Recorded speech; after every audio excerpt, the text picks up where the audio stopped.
Hello बच्चों, आज अपन पढ़ने वाले हैं कूलॉम्स लॉ।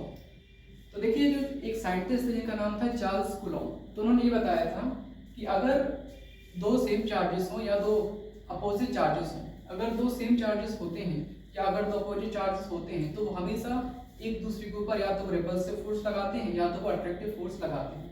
बट जैसा कि अपन यहाँ देख पा रहे हैं बच्चों कि यहाँ पे दो चार्जेस हैं जो कि सेम चार्ज है, मतलब इससे ये क्लियर होता है कि चार्ज सेम होने के कारण ये एक दूसरे को अट्रैक्ट तो करेंगे नहीं, बट चार्ज सेम होने के कारण ये एक दूसरे को रिपल करेंगे, मतलब एक दूसरे के ऊपर क्या लगाएंगे, रिपल्सिव फोर्स लगाएंगे।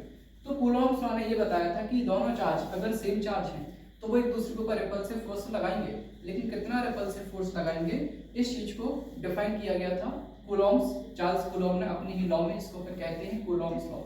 तो देखिए, कूलॉम्स ने बताया था कि जैसे यहाँ पे दो चार्ज अपन को नजर आ रहे हैं, दोनों चार्ज जो है वो सेम चार्जेस हैं।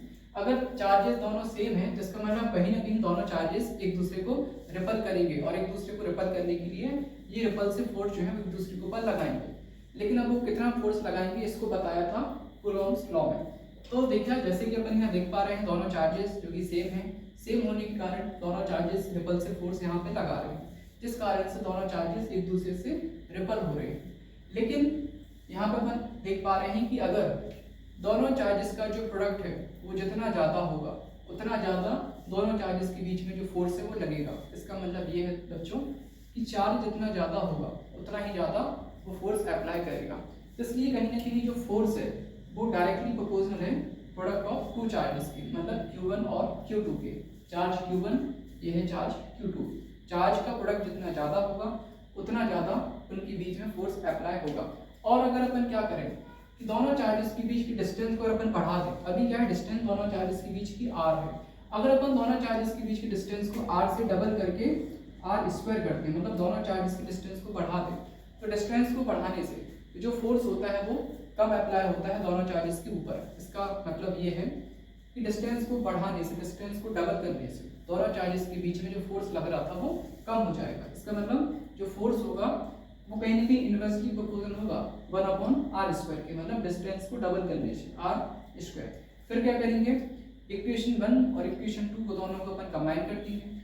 कंबाइन करने से क्या रिजल्ट मिलेगा, f directly proportional Q1 Q2 और f inversely proportional 1/r²। Then अपन प्रोपोर्शनलिटी का साइन हटाएंगे तो यहाँ पे इक्वल आएगा, f equals to k Q1 Q2/r²। बच्चों ये जो k होता है कांस्टेंट, इसकी वैल्यू होती है 1/4πε0। इस वैल्यू को अपन k की जगह रख देंगे 1/4πε0, तो पूरा क्लियर क्या हो जाएगा, f equals to 1/4πε0 Q1 Q2/r²। तो यह है बच्चों कूलॉम्स लॉ, जो बड़ा ही सिंपल है, जो ये बताता है कि दो अगर सेम चार्जेस हैं या दो अगर अपोजिट चार्जेस हैं तो उनके बीच फोर्स लगेगा या तो रिपल्सिव अगर सेम होंगे, तो अगर अट्रैक्ट होंगे तो मतलब कहीं ना कहीं वो अपोजिट चार्जेस में आते हैं, तो कितना फोर्स लगेगा इस चीज को बताया था कूलॉम्स ने अपनी ही लॉ में। इसको अपन कहते हैं कूलॉम्स लॉ।